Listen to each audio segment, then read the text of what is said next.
Hi, I'm David Malsby. Welcome you to Camp Hope, our campus where we serve combat veterans from all across the country, every branch, every era of service, dealing with combat related post traumatic stress.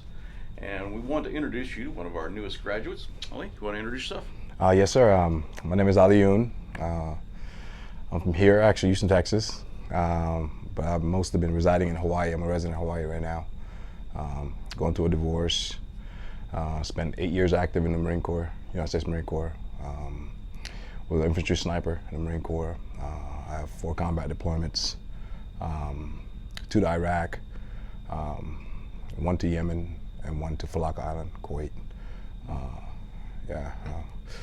3 kids. I tell you, snipers, man, that's not an easy job right there. No, But sir. what happened? What was PTSD looking like for you when you came home?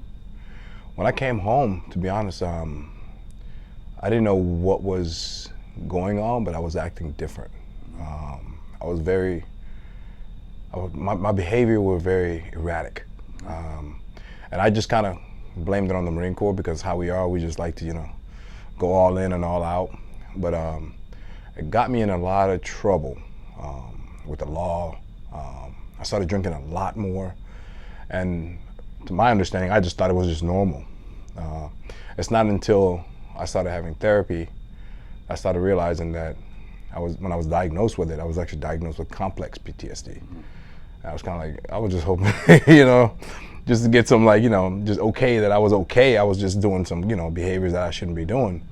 But combat did affect me, but I didn't think it did.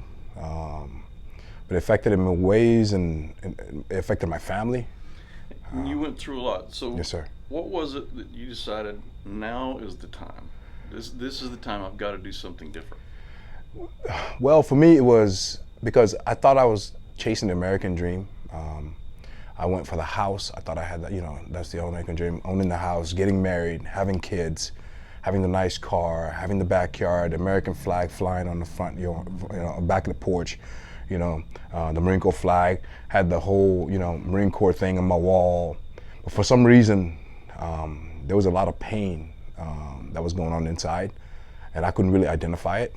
And I couldn't find peace for myself for some reason. I thought I was happy, but every time I would set myself up, I thought I was doing okay, everything would just come crashing. And the last thing that crashed down was my marriage. I put my wife through a lot. She's put me through a lot as well, but my children were suffering way too much.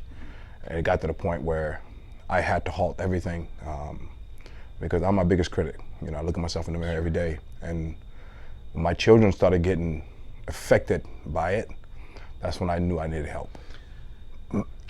PTSD, complex PTSD, Yes, sir. 4 deployments, sniper's job. There's a lot to work through there. And when you step on this campus, there's the brotherhood, there's the camaraderie, there's Yes, the sir. safety, and I hear that a lot. But there's no magic wand that we get to wave and it all just gets better. Absolutely. There's some really hard work that has to be done. What's one thing that you've had to do that maybe wasn't necessarily the funnest thing I've done, but it really helped me sleep better at night? The hardest thing for me was change. Because in my head, I felt like everybody else was going to change. I was going to remain the same. And that was not the case. I had to change things.